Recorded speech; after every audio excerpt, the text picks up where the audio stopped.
Hmm, korang pernah terfikir tak? Macam mana sebenarnya Kepengurusian ASEAN 2025 buat keputusan? Siapa yang tentukan arah dan hasil perbincangan tu?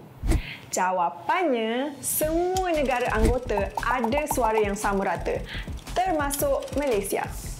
Prinsip utama ASEAN adalah muafakat. Maknanya, tak boleh main undi majoriti.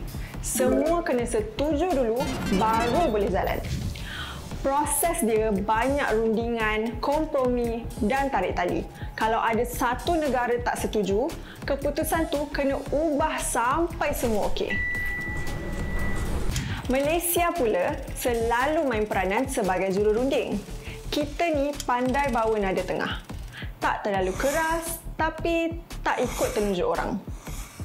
Contohnya, bila isu Laut Cina Selatan timbul.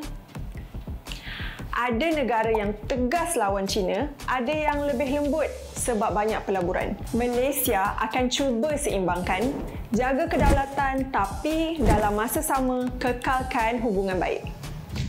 Dalam isu ekonomi pun sama, macam RCEP.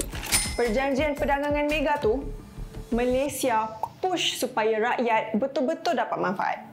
Barang jadi lebih murah, peluang pekerjaan meningkat dan pelaburan pun masuk. Kadang-kadang, proses dalam kepengerusian ASEAN ni nampak lambat sebab nak tunggu semua setuju dulu. Tapi sebenarnya, itulah yang buat ASEAN unik. Tak ada satu negara pun boleh kontrol yang lain sesuka hati. Sebagai tuan rumah, Malaysia bukan sahaja jadi pemudah cara dan pengimbang, tapi juga pengarah flow perbincangan antara pemimpin ASEAN, rakan dialog serta tetamu pengerusi ASEAN. Itu yang buat imej Malaysia nampak matang dan dihormati di mata dunia. Sebenarnya, inilah tempat keputusan besar dibuat yang akhirnya memberi kesan terus pada hidup kita. Dari ekonomi, keselamatan sampai peluang kerja.